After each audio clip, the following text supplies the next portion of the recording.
Olá, amados, paz e bem, eu sou Melquisedeque e estou aqui para os comentários da lição desta semana, lição número 7 das lições bíblicas da editora CPAD nesse terceiro trimestre de 2020 e o tema da lição, o povo de Deus deve separar-se do mal. Esta é a sétima lição e nós vamos falar um pouco sobre a pureza do povo de Deus, tanto no reinício da nação, da reconstrução de Judá, como também na atualidade, a necessidade de separação do povo de Deus daquilo que é mundano. Lembrando que você pode, ligar aí para o ebdenfoco.com para você adquirir subsídios gratuitos para que você possa melhorar o seu conteúdo na sua escola bíblica dominical. É só você salvar esse WhatsApp, esse número aqui de WhatsApp, e enviar uma mensagem com o seu nome e sobrenome, que a equipe do ebdenfoco.com estará entrando em contato com você para passar a você todo o subsídio que você precisa para a sua escola bíblica dominical. Lembrando também que o ebdenfoco.com, através do irmão Herberson, o Herberson Pinheiro, que é o diretor, fundador do ebdenfoco.com, ele está lançando aí o livro Os 4 Cs da Educação Cristã, Seja um educador cristão de excelência. Isso aqui é muito importante para você que ministra na igreja, você que é professor, ou você que é ensinador, presbítero, pastor, você que exerce qualquer função de ensino na igreja. É muito importante você ter esse livro. Esse livro é interessantíssimo. Nesse livro você vai aprender a ministrar uma aula com um rico conteúdo bíblico, estudar a lição com mais segurança, enriquecer a sua aula com as doutrinas e cativar os seus alunos com uma boa didática. Coisas que eu acho muito interessantes aqui é sobre o enriquecimento da aula com as doutrinas bíblicas e a boa didática. Nós temos, infelizmente, eu falo isso como professor, eu falo isso como presbítero da igreja, eu falo isso como superintendente da escola dominical, que nós temos, além de uma pobreza no conhecimento bíblico por parte dos nossos ensinadores, nós temos uma pobreza também na questão didática. Então, esse livro é muito importante. Eu tenho esse livro e recomendo muito a você. Você que gosta de fazer aplicações, de extrair boas aplicações, fazer a interpretação correta para extrair boas aplicações. Então, é este o livro que você precisa. Então, acesse aí o link na descrição do vídeo e você adquira este livro, Os 4 Cs da Educação Cristã. O nosso texto áureo: pelo que sai do meio deles e apartai-vos, diz o Senhor, e não toqueis nada imundo, e eu vos receberei. 2 Coríntios, capítulo 6 e verso 17. O apóstolo Paulo advertindo aqui os irmãos sobre a questão do paganismo. E ele lembra os irmãos que, na verdade, esse texto não é um texto assim tão isolado do Velho Testamento, mas Paulo parece juntar a ideia de várias citações dos textos do Velho Testamento para trazer aqui este versículo: pelo que sai do meio deles e apartai-vos, diz o Senhor, e não toqueis nada imundo, e eu vos receberei. A ideia aqui que Paulo está ensinando aos irmãos em Corinto é de que Deus não admite a mistura com o paganismo, com o mundanismo, o humanismo, o secularismo que nós tanto vemos presente na igreja nos dias de hoje. O mundanismo na igreja corrompe os bons costumes e extingue a santidade. Essa era a preocupação do apóstolo Paulo e deve ser a nossa preocupação. Nós vivemos em tempos muito difíceis, tempos onde a pós-modernidade inseriu nas igrejas o humanismo, que toda a leitura da Bíblia é feita a partir de uma concepção humana, uma concepção materialista. Então nós temos que ter muito cuidado com isso. O mundanismo na igreja corrompe os bons costumes e extingue a santidade. Se você vive a sua religiosidade baseado naquilo que o mundo secular ensina, você não tem uma vida de santidade. É apenas religiosidade. A nossa leitura bíblica em classe, ela se encontra tanto em Esdras, capítulo 2, versos 59 a 62, quanto capítulo 4, 2, 3 e capítulo 6, 2 a 4. Claro, nós não vamos nos deter aqui no texto, na leitura bíblica em classe, por uma questão de tempo, mas claro, você já deve ter feito esse estudo na sua casa. Se ainda não fez, faça. A nossa introdução. Nossa introdução diz o seguinte: nesta lição iremos estudar a respeito, estudar os preparativos que os judeus fizeram para pôr os alicerces da nova forma de vida que eles iniciaram em Jerusalém depois dos anos de cativeiro na Babilônia. Ali, eles viveram espalhados pelo vasto território daquele reino e agora iriam viver uma vida comunitária conforme os ritos da lei. Isso aqui é interessantíssimo, porque o cativeiro babilônico foi um marco histórico na vida religiosa dos judeus. Os judeus que anteriormente, mesmo os judeus mesmo das tribos do sul, que eram de certo tempo, em certos momentos, dados à idolatria, após o cativeiro babilônico, como nação especialmente, eles se reorganizaram de forma bem distinta, bem diferente, já como nação não mais se prostrando diante de outros deuses.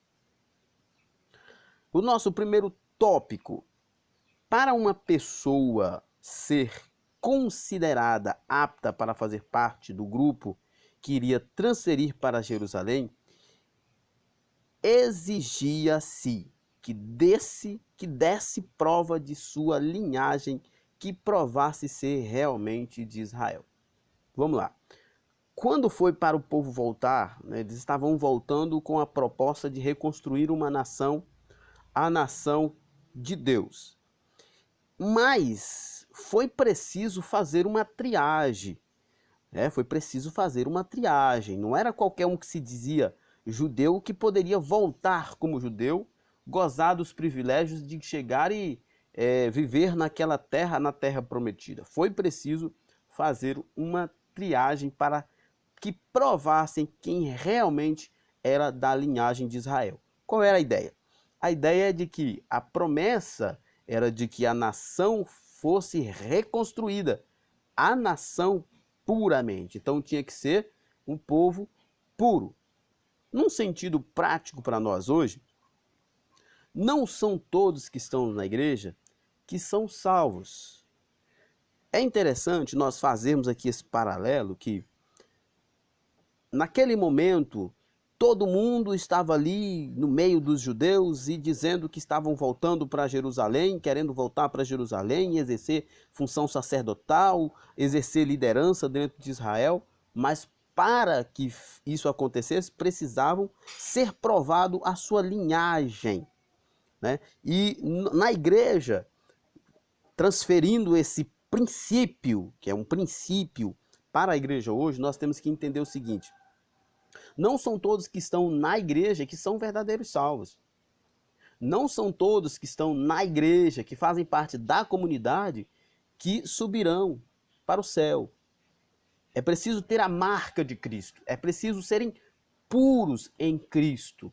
Não são apenas por fazerem parte de uma comunidade cristã evangélica que por esta razão são já verdadeiros salvos. Assim como estes que viviam no meio dos israelitas na Babilônia, mas não eram puros, não adoravam o verdadeiro Deus, o Deus de Israel, e por isso eles não poderiam voltar como israelitas e assumirem o governo de Jerusalém ali em Judá. Na primeira triagem, né, foram excluídos 652 pessoas. Até alguns filhos de sacerdotes, cujos nomes não foram achados nos registros das genealogias, foram rejeitados como imundos, né? Olha, é interessante. Pessoas que se diziam que eram descendentes dos sacerdotes, mas como não foram encontrados a sua genealogia, por isso a genealogia para os judeus era algo tão importante, por isso que Mateus e Lucas fazem essa observação da genealogia de Jesus, porque era muito importante para os judeus. E ali naquele momento, filhos, pessoas, homens que diziam filhos de sacerdotes, mas que não tinham como ser provados pela genealogia que eram filhos de sacerdote, foram rejeitados como sacerdotes, né? E trazendo para nós, fazendo uma aplicação, não é porque são filhos de crente, não é porque tem a aparência, não é porque dizem que é filho de crente, que são de fato salvos, né? Existe uma diferença colossal aí. Só quem é puro, verdadeiramente salvo, quem realmente nasceu de novo. E nós não estamos falando de etnia, não, nós estamos falando de pureza de coração, de verdadeiro nascimento em Cristo Jesus, nosso Senhor.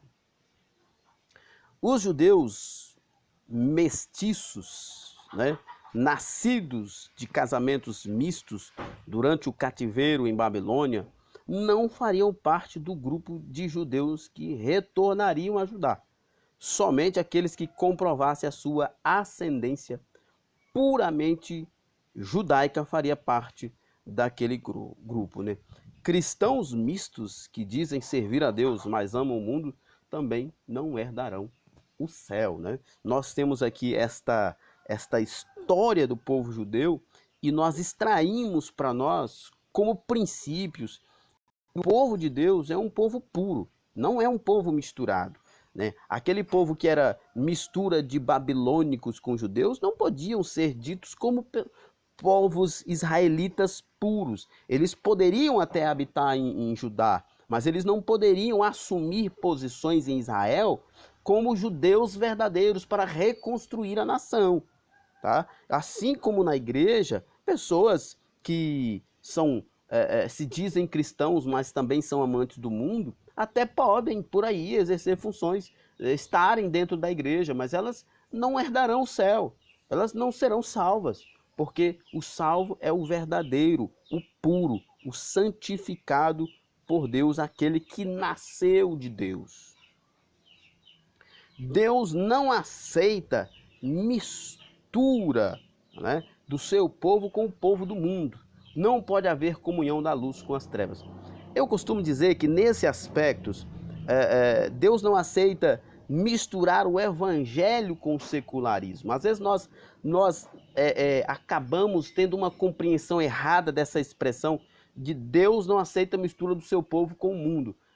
Aí as pessoas geralmente pensam assim: Deus não aceita amizades nossas de crente com pessoas não crentes. Não tem nada a ver com isso. Paulo fala isso lá em 1 Coríntios capítulo 5, que assim, que o que Deus rejeita da nossa amizade é com aqueles irmãos que se dizem cristãos e não são. Ou, num sentido mais próprio, o que Deus rejeita é a nossa associação com as práticas dele. Paulo até diz lá, porque se fosse para nós nos abstermos de negociarmos, de nos relacionarmos com pessoas pagãs, nós teríamos que sair do mundo. Mas a ideia aqui de que Deus não aceita a mistura do seu povo com o povo do mundo é basicamente dizer que Deus não aceita misturar o evangelho ou a prática cristã com a prática secular, com a prática secularista. Deus não aceita que se misture a sua palavra com o humanismo, com as filosofias deste mundo. Deus não aceita misturar o evangelho com o homossexualismo. Deus não aceita misturar o evangelho com o feminismo. Deus não aceita misturar o evangelho com o espiritismo, com o comunismo, né? Vindo mais para uma linha política que hoje criou-se aí o comunismo evangélico, gospel, cristão, mas isso sim é misturar o povo de Deus com o mundo. Deus exige de seu povo uma autenticidade, uma pureza bíblica, puramente bíblica. A história de Israel registra uma amarga experiência neste sentido, né? Quando os israelitas libertados pela mão do Senhor se preparavam para ir a Canaã, um grande povo de mistura não israelita queria acompanhá-los. É questão interessante, né? Nós vamos passar aqui só para ler o restante do texto. Foi exatamente essa gente que durante o trajeto pelo deserto foi fonte inspiradora de murmuração, como você pode ver lá em Números capítulo 11 e verso 4. Olha só. Primeiro vamos só dizer aqui. Um grande povo de mistura não israelita que queria acompanhá-los. A ideia aqui, ela não é só uma ideia étnica, mas ela é principalmente, o ponto principal é religiosa, porque o povo que foi o grande motivador dessas murmurações, como está ali em Números capítulo 11, verso 4, que diz: um bando de estrangeiros que havia no meio deles encheu-se de gula, e até os próprios israelitas tornaram-se a queixar e a dizer: ah, se estivéssemos comendo carne no Egito. Qual a ideia aqui? A ideia não é apenas uma questão étnica. Na verdade, não é nem uma questão étnica. Na verdade, é questão religiosa. O problema desses que estavam lá no meio dos israelitas é que eles tinham uma concepção religiosa diferente dos israelitas. Essa inserção desse povo pagão no meio do povo de Deus não trouxe um problema por questões étnicas, mas por questões religiosas, porque a compreensão que esses estrangeiros tinham do Deus de Israel era superficial. E os israelitas, ao invés de ser luz no meio desse povo, acabaram seguindo o mau exemplo desse povo. Por isso que é muito complicado lidar com isso, porque vocês lembram dos gibeonitas lá na terra de Canaã? O texto lá nos diz em Josué que, apesar dos gibeonitas ter se transformado em catadores de lenha e carregadores de água para o templo, eles no futuro se tornaram pedras de tropeços para os israelitas. Nunca, nunca, nunca, nunca é ideal misturar pagão com cristão, em sentido nenhum. Muito menos misturar paganismo com cristianismo. O cristianismo sempre vai deixar de ser cristianismo e o cristão sempre vai deixar de ser cristão. O povo de Deus precisa manter-se íntegro, puro no evangelho de Cristo. A Bíblia diz que estreita é a porta e apertado é o caminho que leva à vida, né? Não é lucro e sim grave prejuízo alguém querer facilitar a entrada de mistura de gente, dando maior ênfase à quantidade do que na qualidade. Eu acho interessante aqui que o comentarista está sempre colocando essas expressões entre aspas, né? Que é para a gente ter um entendimento de que mistura de gente, num sentido mais específico, que eu acredito que o comentarista esteja querendo dizer mistura de comportamentos, misturas de religiosidades, misturas de ideologias, como eu já disse, né? Misturar o evangelho com o comunismo, misturar o evangelho com o feminismo, com o homossexualismo, isso não é mais evangelho. Essa porta aí não é mais estreita e esse caminho aí não leva mais à vida, leva ao inferno. É por isso que Jesus disse: necessário vos é nascer de novo, João 3:7. Não existe a menor possibilidade do cristão ou de qualquer pessoa chegar a Deus como um mundano. Ele tem que nascer de novo. Segundo tópico, os judeus não aceitaram a ajuda dos samaritanos, né?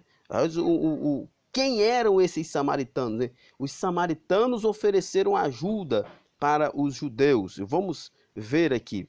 Os samaritanos eram uma mistura de gente, na sua maioria, de origem pagã. Este povo apareceu depois do ano 721 a.C., quando o reino de Israel, né, as 10 tribos, foi derrotada pelo exército de Sargão II, e essas 10 tribos do norte foram levadas cativas para a Síria. Os assírios, eles tinham uma metodologia de domínio muito distinta dos babilônicos e dos medo-persas. Os medos-persas, principalmente, tinham uma metodologia ainda mais distinta. Por quê? Os babilônicos levaram os israelitas para a Babilônia, mas eles adoravam seus deuses lá. Em certo sentido, eles tinham certa liberdade para continuar a sua cultura, né? Os medo-persas, eles tinham a política de deixar o povo, né, nas suas cidades, serem dominados, manterem os seus cultos, as suas culturas, mas pagar imposto, tal, essas coisas todas. Os assírios, não confundir assírios com sírios, os assírios, eles faziam o seguinte, eles, por exemplo, eles foram a Jerusalém, a Samaria, né, a tribo do norte ali, especialmente Samaria, que era a capital, a principal cidade. Eles pegavam aquelas pessoas, levavam para outros lugares bem distantes daquele reino e traziam aquelas pessoas de lá para cá. Porque qual era a ideia? A ideia é que um povo sem cultura e sem religião é um povo que não existe. Então não tem como esse povo se reunir, se fortalecer e se levantar contra aquele domínio. Essa era a política dos assírios. E assim nasceu os samaritanos, né? Que até na época de Jesus havia aquele conflito. Os samaritanos, né, era uma mistura de israelitas remanescentes com estrangeiros migrantes para aquela região por conta da política de domínio dos assírios.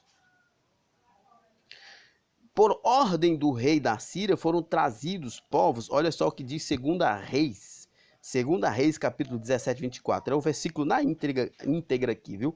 Por ordem do rei da Síria foram trazidos povos de Babel, de Cuta, de Ava, de Ramate, de Sefarvaim, e habitaram cidades de Samaria em lugar dos sacerdotes, e tomaram Samaria em herança e habitaram em suas cidades, viu?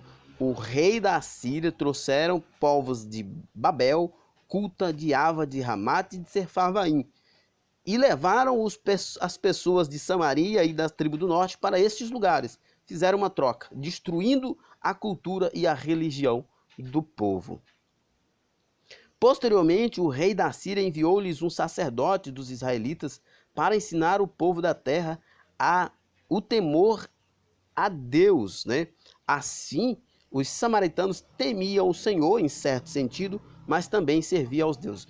Ou pelo menos os samaritanos conheciam o Deus de Israel, mas também serviam os deuses pagãos. Não posso nem dizer que a palavra temer aqui nesse sentido seja a palavra mais apropriada. Talvez a tradução não tenha sido a mais feliz, mas a ideia é de que eles conheciam o Deus de Israel, mas também adoravam os deuses pagãos. Então, eles não temiam necessariamente ao Deus de Israel. Aceitaram o ensino do sacerdote israelita, mas não deixaram a idolatria, né? Representam muito bem uma vida na carne, da qual a idolatria é uma expressão. Esse aspecto é muito interessante, né?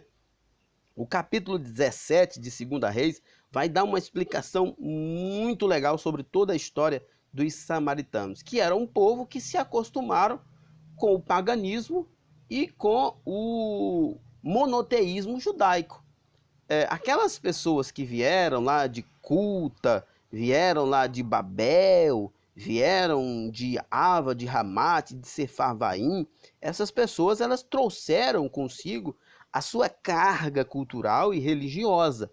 Mas como eles acabaram tendo problemas com os remanescentes, problemas na terra, o rei da própria Assíria, segundo o texto de 2 Reis, foi porque Deus castigou o povo com leões matavam as pessoas. O rei da Síria ficou com medo, mandou um sacerdote de volta para que o sacerdote ali oficiasse naquela região, ensinando eles sobre o Deus de Israel. Mas eles aprendiam sobre o Deus de Israel e não abandonavam os seus deuses pagãos, né? Por isso aqui o nosso comentarista diz: aceitaram o ensino dos sacerdotes israelitas, mas não deixaram a idolatria. representam muito bem uma vida da carne, da qual a idolatria é a sua expressão. Muitos cristãos que fazem uma adesão a uma determinada comunidade cristã, né, que eu não vou nem chamar de igreja, mas fazem adesão a uma comunidade cristã, mas oficialmente no seu coração continuam amando as mesmas práticas, os mesmos pecados. Ou seja, estão vivendo aí na idolatria, né? Não é mais o monoteísmo bíblico, aí é politeísmo, adora a Deus e adora também aos seus próprios pecados, o que no final resulta em adoração de si mesmo, adoração do diabo e condenação ao inferno, porque Deus não divide a sua glória com ninguém. Os samaritanos oferecem cooperação aos judeus, né? Quando os judeus começaram a construção do templo, os samaritanos ofereceram-se para cooperar, né? Esdras, capítulo 4, versos 1 e 2, fala isso. Os judeus, porém, rejeitaram firmemente a proposta. Igualmente, quando a construção dos muros, a cooperação dos samaritanos foi recusada por Neemias, né? Isso é interessantíssimo, porque a gente pode pensar assim, poxa, por que que Esdras e Neemias recusaram a ajuda dos samaritanos? Olha, porque justamente Esdras e Neemias queriam manter a pureza da reconstrução de Judá. Porque se os samaritanos ajudam a construir o templo, a reconstruir o templo, a reconstruir Jerusalém, eles iam arrogar para si direitos sobre o templo e sobre o culto. E ia misturar tudo de novo. Por isso Deus, né, inspirando ali Zorobabel e Esdras e depois Neemias, proibiu a participação de estrangeiros, especialmente dos samaritanos, na reconstrução do templo, na reconstrução do culto e na reconstrução de Jerusalém. Por quê? Porque nessas coisas não pode haver misturas. Esta atitude é bíblica, pois a Bíblia manda que nós devemos nos afastar daqueles que não têm a sã doutrina, né? Como nos diz aqui 1 Timóteo 6, 3 a 5, Tito 3, 10 e 2 João 10 e 11, né? Esses textos basicamente falam de pessoas que é dada a fábulas, a heresias, como 2 João diz ali, aqueles que vêm até vós com outro evangelho não devem nem ser recebido em casa. Tito na carta de Paulo a Tito e a Timóteo, Paulo chega a dizer que essas pessoas que provocam divisões devem ser resistidas e até expulsas da comunidade, se for o caso, se eles forem insistentes, né? Igualmente devemos nos afastar daqueles que têm uma vida irregular, como diz aqui 2 Pedro 3, 17, 1 Timóteo 6, 20 e 21, 2 Tessalonicenses 3, 6 e 14. Aqui esses textos estão alternando entre pessoas falastronas, né? Pessoas amantes de vaidades, que apegadas aos seus pecados, e pessoas preguiçosas, né? Até pessoas preguiçosas, como fala 2 Tessalonicenses 3 e 6, sobre essas pessoas que são preguiçosas, que a igreja deve resistir a essas pessoas, não devem dar vida fácil para essas pessoas dentro da igreja, e se possível, se essas pessoas insistirem em viver assim, elas devem inclusive, né, serem afastadas da comunidade. E aqui no nosso slide, os nossos editores aqui acertaram muito bem em colocar pessoas dadas a heresias e pessoas dadas a pecados devem ser resistidas e inclusive, como Paulo diz aqui, que se possível até expulsas da comunidade. Como também daqueles que causam divisões, né? Como nós vimos em Romanos 16, 2 Pedro e Judas, né? Nós temos no mesmo escopo do que nós já falamos, pessoas dadas a falar demais, a preguiça, a mentira, a apegos a bens materiais. Essas pessoas não devem ser pessoas benquistas na comunidade evangélica. Os samaritanos procuram aparentar-se com os judeus, né? Casaram com as filhas dos judeus e deram filhas aos judeus em casamento. Alguns caíram nessa armadilha. Esdras 9 nos fala sobre isso e Esdras fica apavorado, extremamente irritadíssimo. Você lê o texto lá, ele chega a dizer que arrancou os cabelos de uns, espancou outros, para que eles fizessem essa separação. Eu não vou entrar aqui na questão de que ele obrigou essas pessoas a se divorciarem, até porque era um casamento ilícito, então nem era diante de Deus considerado um casamento. Então por isso Esdras fez isso. Mas o que nós vemos aqui é essa questão do próprio povo de Deus cair tão facilmente nas ciladas dos mundanos. A igreja precisa se prevenir disso, está estruturada na Bíblia para não cair nessas armadilhas. Nós, nos tempos que nós vivemos, a igreja está tão fácil de ser manipulada como Israel estava, né? Os samaritanos, os pagãos chegaram, vamos me dar as suas filhas para casar com os nossos filhos, que nós damos as nossas filhas para casar com os nossos filhos, e assim o povo se fortalece na terra. E os judeus fez isso, e Deus disse, não, de forma nenhuma, está errado. É paganismo com o monoteísmo judaico, santo de Deus, de forma alguma, tem que desfazer, né? E a igreja às vezes cai muito nessa armadilha, como diz aqui o autor. E este assunto é tão sério e importante que merece um estudo em separado, o que iremos fazer na lição de número 12. Então vamos esperar para nós estudarmos isso lá. Os samaritanos tornaram-se inimigos dos judeus. Os samaritanos invejaram os judeus. Antes de os judeus terem chegado a Jerusalém, os samaritanos tinham uma certa liderança na região. Quando os judeus chegaram e começaram a sacrificar ao único Deus verdadeiro e adorá-lo, então a atenção dos habitantes da região passou para os judeus e os samaritanos perderam a sua posição privilegiada e encheram-se de inveja, né? Mas era absolutamente necessário que os judeus mantessem essa divisão, esse distanciamento, para evitar a mistura do paganismo. Isso sempre foi assim, né? Os fariseus tinham inveja de Jesus, né? A gente sabe disso. Os sacerdotes tinham inveja da igreja lá, que perseguiam a igreja. Paulo, inclusive, era um dos que estava lá a mando do sinédrio, né? Os samaritanos imaginaram que, se conseguisse associar-se aos judeus, gozaria do mesmo prestígio que estes, né? Quando os judeus não aceitaram nada da parte dos samaritanos, o ódio velado transformou-se em inimizade declarada, porque eles queriam eles queriam direito, né, em Jerusalém, no culto. É assim que os pagãos fazem hoje, que os mundanos fazem hoje. Eles querem se associar a nós, a igreja, e dar pitaco, decisão, né? Na igreja que eu congrego, o regimento da igreja, o estatuto da igreja é bem claro. Membros da igreja são os únicos que têm direito a voto, são os únicos que têm direito a discutir problemas internos da igreja.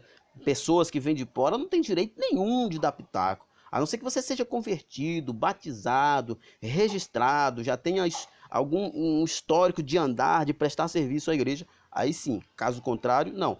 Nesse sentido, a comunidade, né? Não estou falando da igreja como um todo, mas a comunidade como parte da igreja, ela deve zelar sim pela sua estrutura, para que pagãos não venham decidir sobre a doutrina, sobre como fazer os cultos, ou sobre como conduzir a comunidade no geral, né? E era isso que Israel, que Judá, tinha a sua preocupação ali através de Zorobabel, Esdras e Neemias, de que os pagãos não viessem decidir sobre a adoração a Deus no templo.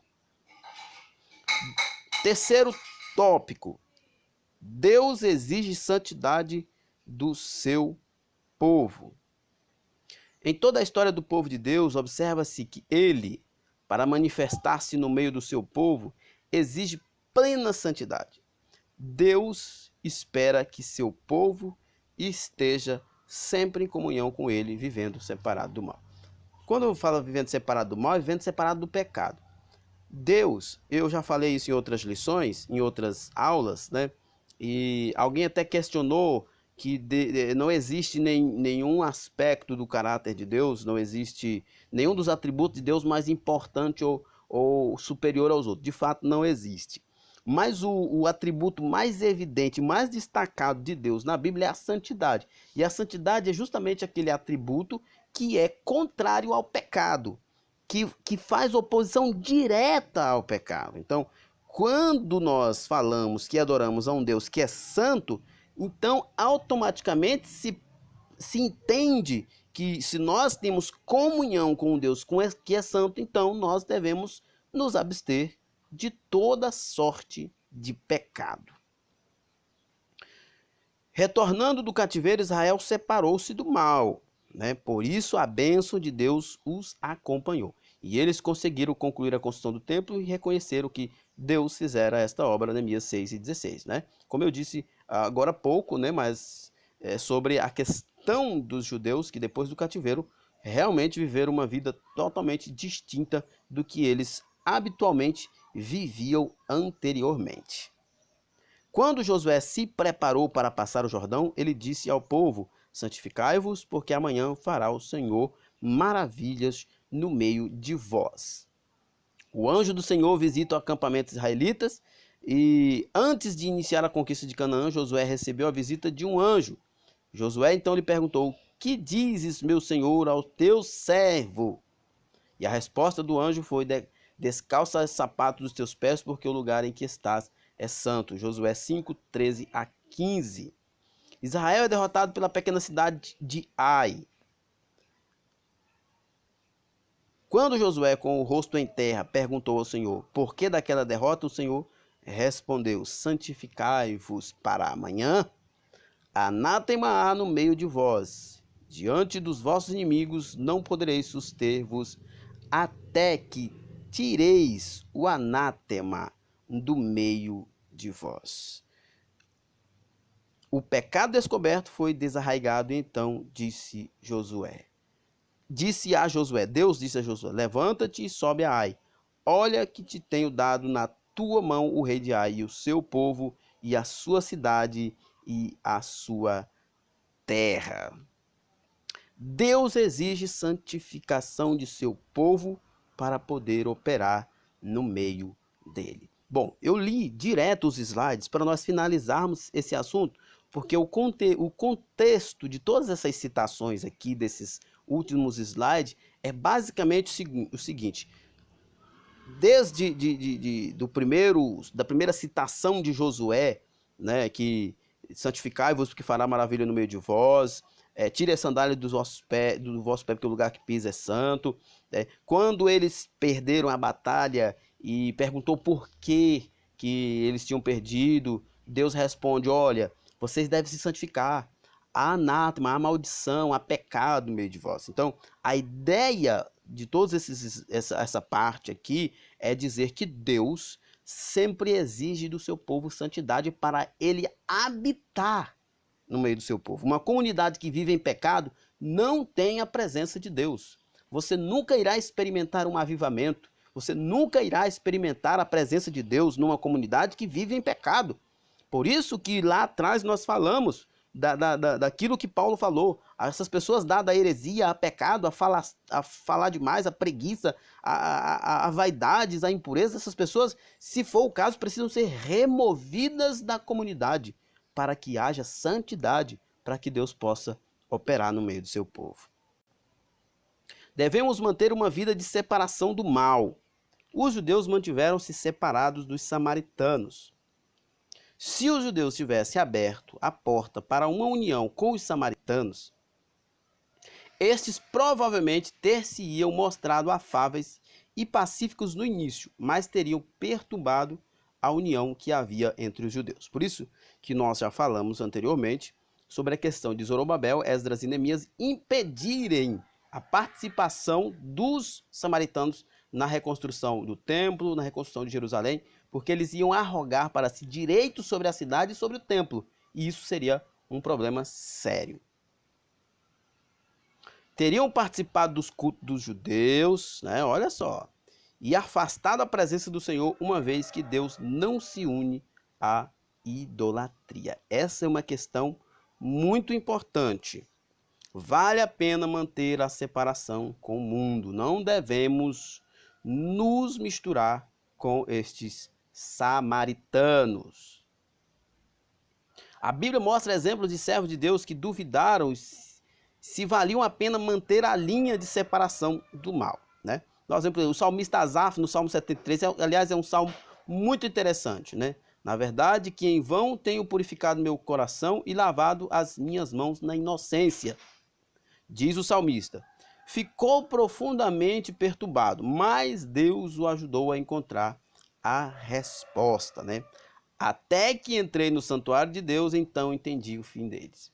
O salmista então ficou tranquilo. Todavia estou de contínuo contigo. Tu me seguraste pela minha mão direita, guiar-me-ás com teu conselho e depois me receberás em glória. Asaf entendeu que valia a pena servir ao Senhor. O que que acontece, né? Asaf, o Salmo 73, você vai ler lá esse salmo muito maravilhoso, salmo muito enriquecedor, onde Asaf começa a olhar o pagão e o servo de Deus, né? O justo e o ímpio. E ele percebeu que o ímpio prosperava tranquilamente e o justo sofria.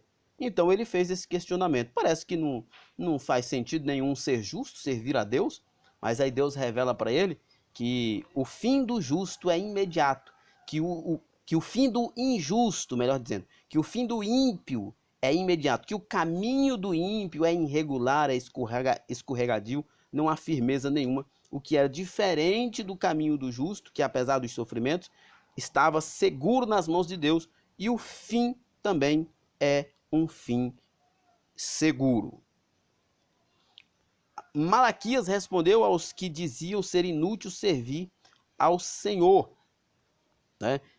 Malaquias 3:15, dizendo, Malaquias diz, há um memorial escrito diante dele para os que temem ao Senhor e para os que se lembram do seu nome. E eles serão meus, diz o Senhor dos Exércitos. Naquele dia que farei, serão para mim particular tesouro. Poupá-los-ei como um homem poupa a seu filho que o serve. Malaquias 3:16 e 17.